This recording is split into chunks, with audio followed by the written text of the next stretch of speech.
Hey everybody, it's me once again. Uh, so, it's already the end of 2015, just beginning with 2016. Can't believe it either.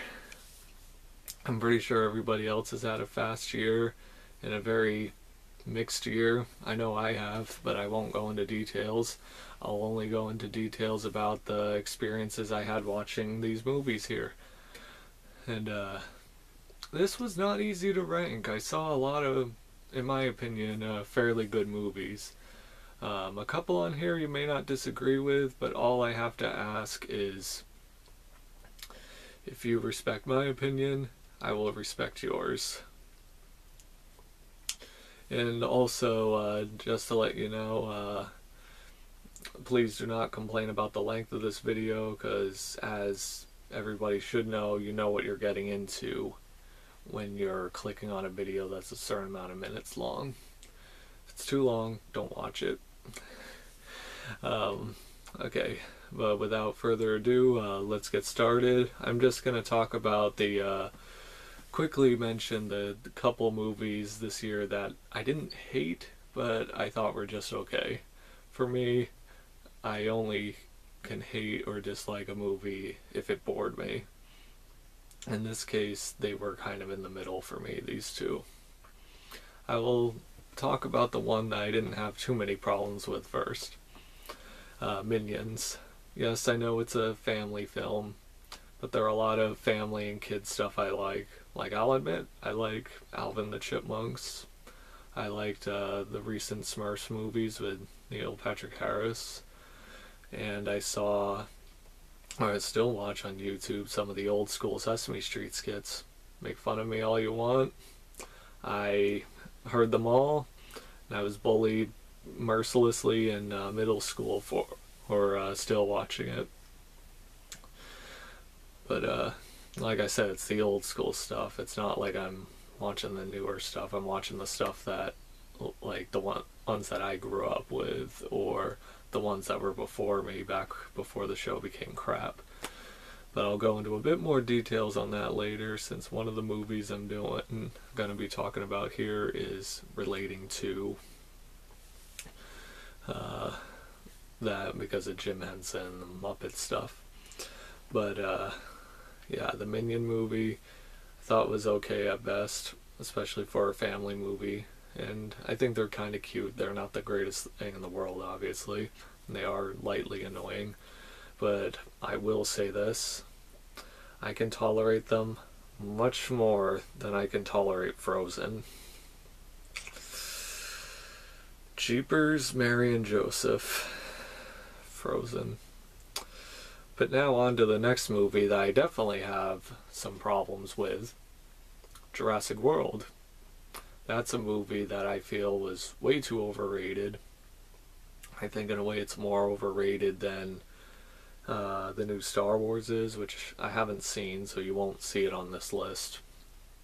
At this point that I'm recording the video, I haven't seen the new Star Wars, I should say.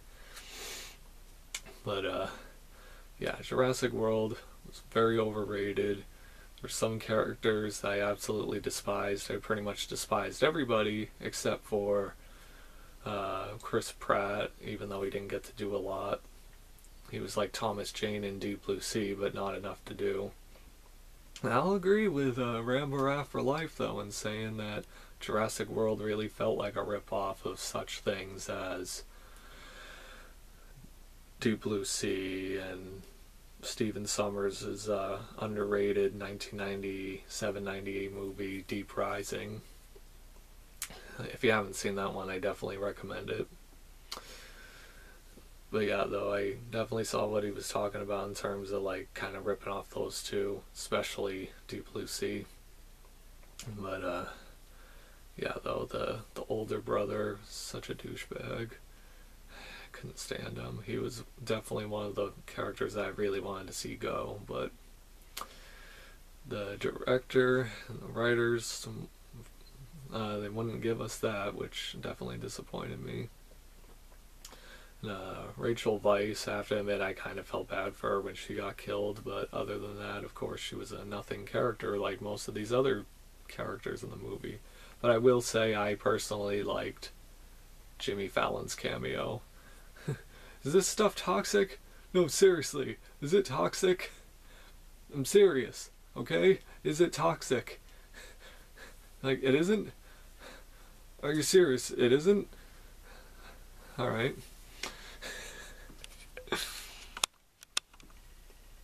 Alright.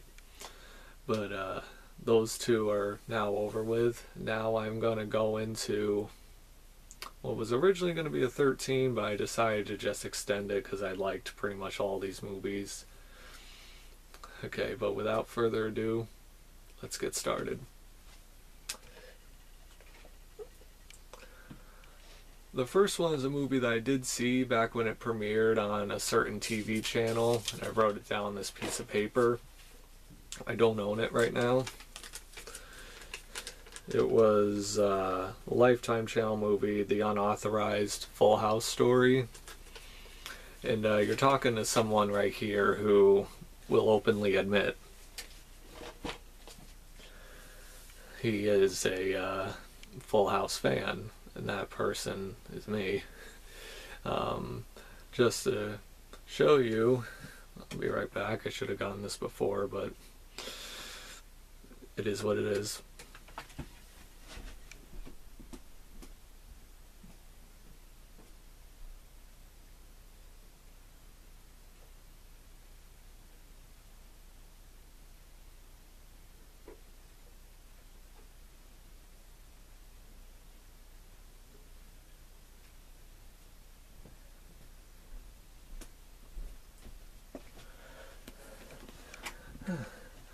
Sorry about that. I just don't want any jump cuts because I can't really stand those. So that's why I didn't do that.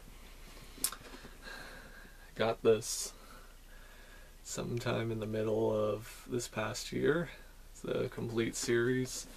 And as far as I know, it's the cheapest way to get all of them if that's what you want to do.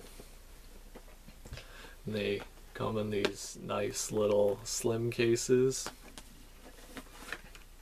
And each one is like this.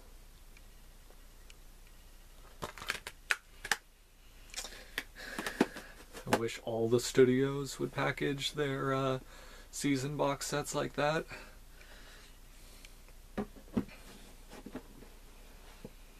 Annoying as hell. Really drives me nuts. But yeah, I thought the movie was pretty good. I mean, yeah, they did Hollywood it up a bit, I guess you could say. But especially with the documentaries and things I've seen, it was pretty accurate, especially with how Bob Saget was during most of the 8 years. Like, suggesting how to kill Danny Tanner off, or very infamously, some of the things that he and co-stars John Stamos and Dave Coulier would do, like do dirty things on the set. Like, there was one scene, if I remember correctly, I think he picks up a mannequin or something that's in a certain pose, and he like acts like he's gonna French kiss it, and he's like saying all these dirty things to it while he's dancing. It's just weird as hell, but I still thought it was kind of funny.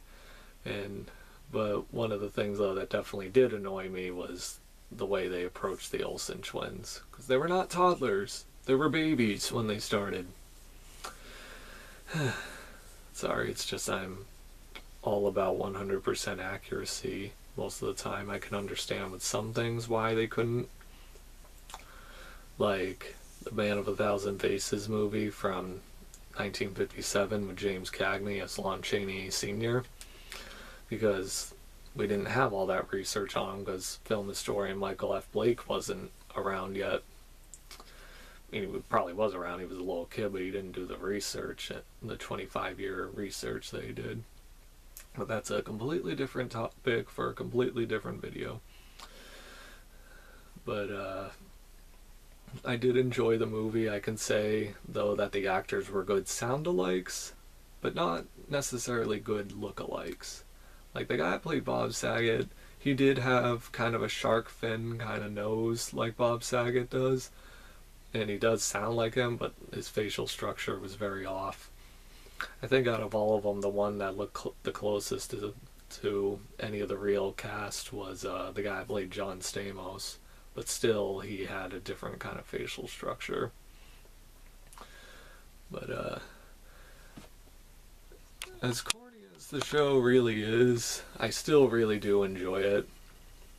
And the documentaries, like every time I watch the episode of it on Biography or the new updated documentary that they had play after the unauthorized Full House story, it still is sad though. Like, it's definitely in a way kind of like a bittersweet ending, like to certain stories, whether it be like the ending to a certain series like with Harry Potter, because I heard similar stories with Harry Potter and especially the Hunger Games lately, about how it was like a family, like an 8-year-long family with Full House, a probably 4 to 5 year long family with the Hunger Games, I'm guessing. Then a over 10-year long family relationship with Harry Potter. I mean, I don't know how those actors are nowadays, but I do know that the Full House cast gets together pretty much whenever they can. And they definitely showed that at the end of the movie, and that was very sweet and cool to see. Because I think the finale was taking place at Candace Cameron's wedding. I almost said funeral, but that would be completely off. It was, but yeah, though I still enjoyed the movie despite it changing up some things. But of course, you gotta simplify some things. Okay, now into the nitty gritty.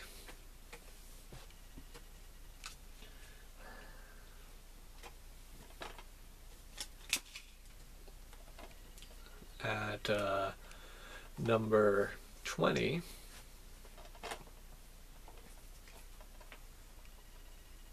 Bat Kid Begins. Comes in this cool little slipcase.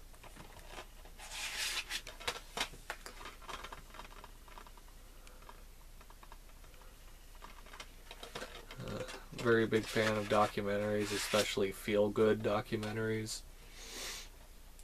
For me, this is definitely up there with the likes of Being Elmo, A Puppeteer's Journey, about Kevin Clash, and what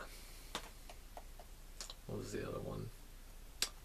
Even the documentary Bully. I mean, yeah, bullying is a very controversial subject matter right now, but that was kind of a feel-good documentary in some ways because it helped with changing the lives of the certain people in there. I can't remember the kids' names, but there was a specific kid with these who looked definitely unusual in the eyes of his classmates. But I'm one of those people, I don't judge.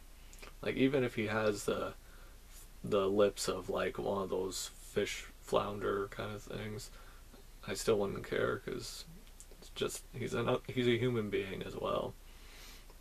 But yeah, though, expect a lot of sidetracking because that's how I am when I compare certain things. But yeah, Bat Kid Begins was definitely a really good. Okay, sorry, I was just looking at the time on the clock. Bat Kid Begins pretty much is about this kid named. Is his name back here? Huh. Okay. Wish I could remember what his name was. But it was this little boy, this 5-year-old boy who has leukemia. And I don't know if he's still alive. As far as I know, he is, I think. But pretty much this documentary is about his Make-A-Wish wish, I guess you could say. Pretty much what it was is he wanted to be Batman for a day, and they got a hold of the Make-A-Wish Foundation, and the woman that was involved in a certain part of that department, or corporation I should say, decided to help out and bring in like this, I think he was like a stunt guy, and he pretty much played Batman, and he got a couple of his friends together to play some of the villains. One of his friends was the Riddler, and one was the Penguin. One of the things that definitely made me laugh was when he was saying, he was like, okay, it's now time to pick the villains, but the Joker is too creepy. Not only is he too creepy for a 5-year-old kid, but he's even creepy to adults. The way they said that just cracked me up. And while he was saying that, you saw these images of different Jokers, like Cesar Romero, who's far from scary. And I think he's one of the few Joker actors who didn't suffer psychological damage. And then they had Jack Nicholson. They picked the perfect shot of him. You could call me Joker. And then I can't remember which Heath Ledger image they used, but his was freaky too. But to me, if I had to say, in terms of scariest Joker, I would say Heath Ledger. But pretty much what this documentary was is they had all this cool staged stuff, like staged kidnapping of the Penguin, kidnapping this, like one of the football mascots. Can't remember what the animal was, but that was pretty cool. And like, and the guy that was dressed as the Riddler pretending he was robbing a bank, and Batkid kind of nudging him into the little vault, like one of the cage vaults. That made me laugh. But yeah, though, it was definitely a very feel-good documentary. It's definitely really nice to see something work out, not just for a little kid, but for Make-A-Wish people in general, regardless of any age. Like, definitely think a lot about that young man that got to see the Star Wars Force Awakens before he died. And I'm glad he got to see it, because like he said, he didn't think he was going to last much longer. Sorry. But and definitely looking at him in that video, it didn't look like he was going to last much longer. I'm glad that Mark Hamill and Harrison Ford really urged the studio and convinced them to say yes. Yeah, and then like, I think not even a month after that guy's Make-A-Wish wish happened, yeah, he died. And like, that was very quick, and I'm like, I'm happy it worked out for him. It sucks that he died, but I'm glad his wish got granted. Okay, so yeah, that's number 20.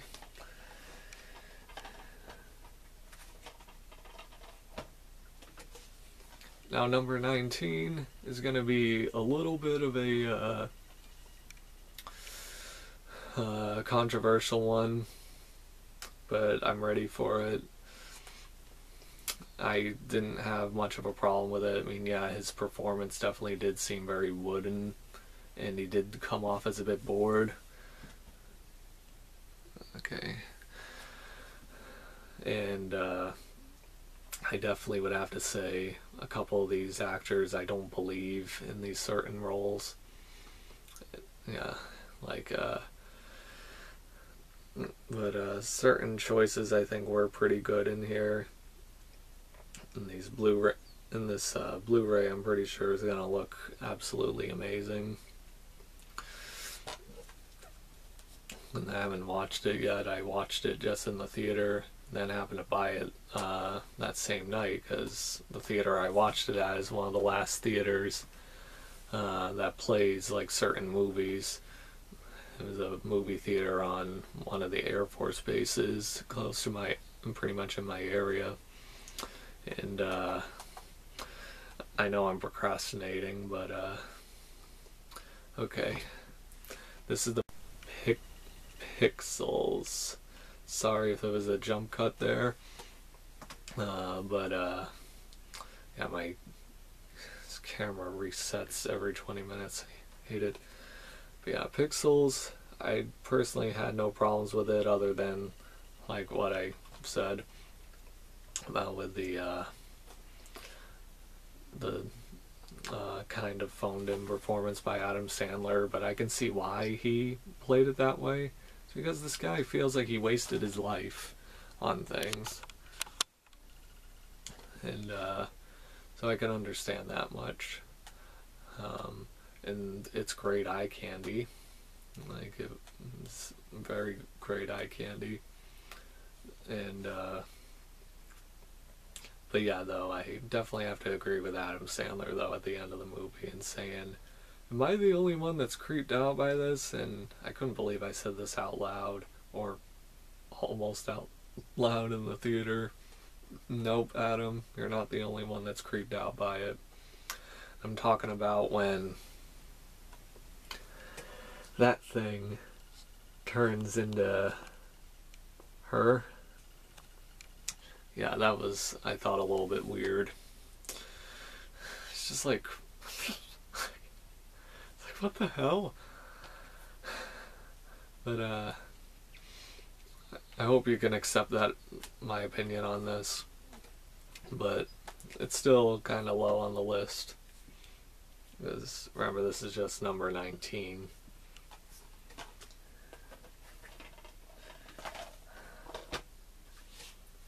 Now the next one is, if I remember correctly, the first movie I saw this year. And that movie is American Sniper. And like most of the people who saw it, I can definitely say I enjoyed it as well. I mean, yes, I've heard about some controversies with this guy, Chris Kyle. Like, I heard like certain things that may or may not be true about him. Like supposedly getting into a wrestling fight with Jesse Ventura in a parking lot or something. And among certain other things. Like especially the whole thing with the guy that killed him, like he wasn't really in combat and things like that.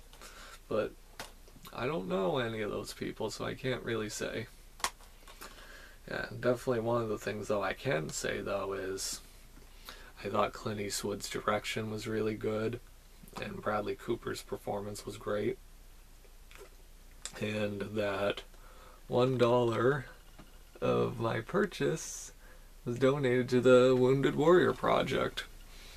Yeah, it was definitely one of those things I like made sure it was actually true, and from what I've been told by people not involved with the Wounded Warrior Project, like friends and family members have said to me like, no, it's true, Corey, you don't really need to worry about it.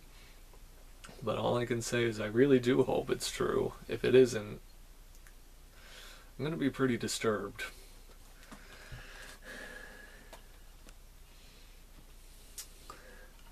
But yeah, though, Bradley Cooper, after seeing him and things like that, Silver Linings Playbook, Midnight Meat Train, even though I wasn't a fan of the ending, definitely with those three movies, I can say he's definitely quickly becoming one of my favorite actors. And no, I never saw any of the Hangovers, and I don't know if I ever will. But back to the list. Yeah, so that was number 18. Number 17 is Unfriended.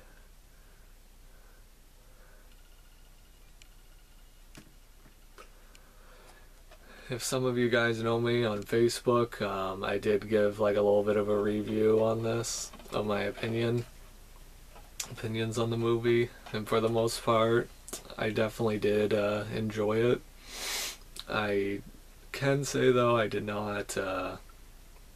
was not a fan of that character of Val. movie definitely answered my prayer pretty quickly, and in the case of her dying. I know that's a horrible thing to say, but it's a movie. It's not me wishing a real life person was dead, even though there are certain people in my life that, but I'm not going to get into that. Yeah. But yeah, though, this movie definitely, I think, is a good Brothers Grimm, almost kind of Brothers Grimm tale kind of message. Like Rambaroff says, it's like the moral of the story is, and I'm giving him all the credit because he came up with this, but I have to agree with him. There's no other way to sum up any kind of moral other than this. Don't be a dick. Don't be a dick on YouTube. Don't be a dick on Facebook. Don't be a dick on any kind of social media, as it will come back and bite you. I will say that. But most of these characters, like even let me show a cuter picture of her, Blair. Like, I even kind of liked her in a way, even though she was the reason. And by the way, there are going to be some spoilers in here, so if you haven't seen most of these things that I'm going to be talking about, I don't really recommend you to watch this. You may want to skip to the next movie I'm talking about. Okay. So pretty much, yeah, she was basically the reason why she killed her, that Laura, I think her name was, killed herself. But I did like the characters okay. Like, she was the only one that I feel like didn't really deserve anything, but she still had her part. And I definitely liked the format of the movie, like with the webcam and things like that. It's just the only problem that the only extreme problem I had with the movie was couldn't read some of the things, so I had to like walk up to my TV. There's the zoom button on the specific DVD player I was watching it on isn't that good, so, and I didn't want to mess with the TV in terms of the format, so yeah. But the next time I watch it, I'll definitely have to do some rearranging with that. Yeah, though, this is 20, 19, 18, yeah, 17. Now is number 16, which this I think is a first in a way. A Thanksgiving special. Jim Henson's Turkey Hollow.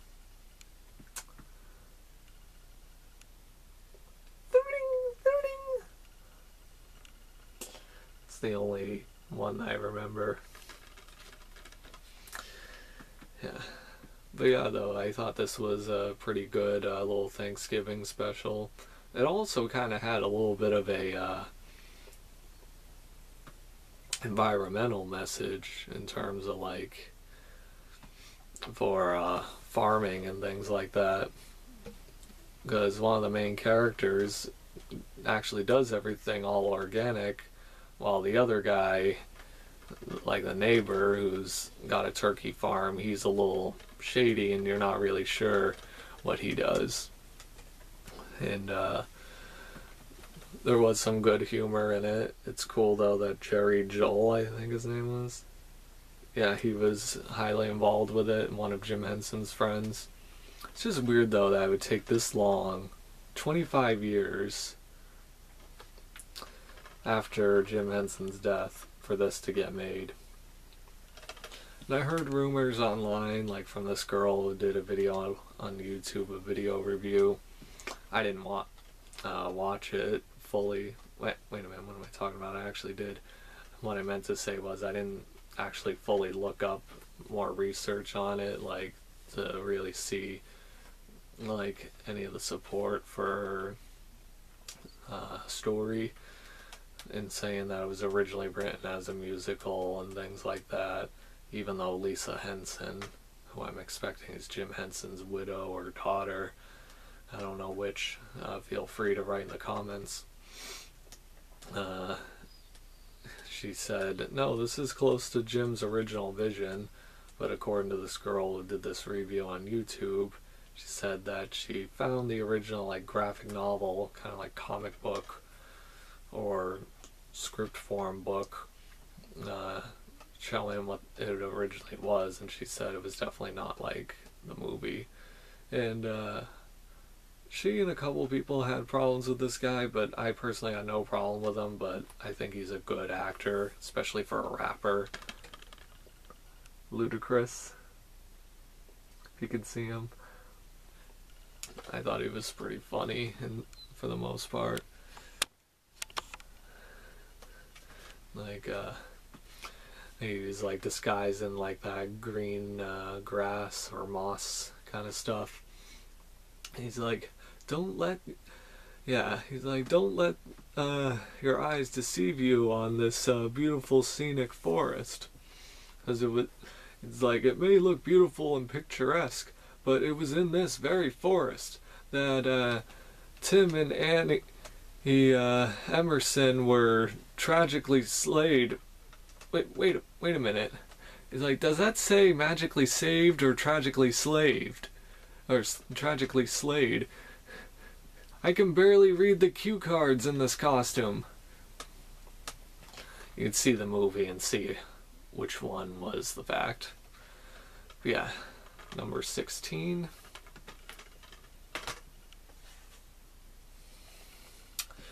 Now is a movie that jumped around a lot in terms of the top 10 portion of the list. Final Girl with Abigail Breslin from things like Zombieland and Little Miss Sunshine. Alexander Ludwig, the blonde guy that you see there, from The Hunger Games, the first one. And Wes Bentley from things like American Beauty, Four Feathers, among others. Him. Wes Bentley. And this one is drastically different from the Final Girls movie that you have probably heard more about. So yeah, the pretty much the story is, without really giving too much away, was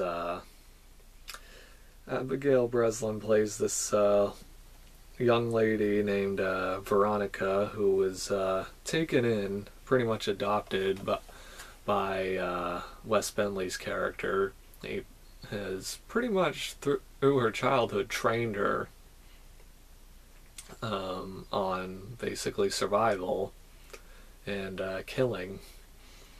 And it was cute though in the beginning, like when he first took her in, he was saying something like, what was it? And he was saying, yeah, but you gotta be sure to be dedicated to this training. I'm pretty much paraphrasing here.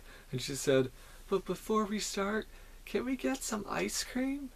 It was so cute, like her, the little kid, saying that. And he's like, sure, you can get all the ice cream you want. But yeah, though it is a slow burn first half, especially for a, how long was this? 84-minute movie. But once it gets to that 45-minute mark, it really gets going. So yeah, if you haven't seen it yet, and if you can easily acquire it, I definitely recommend it.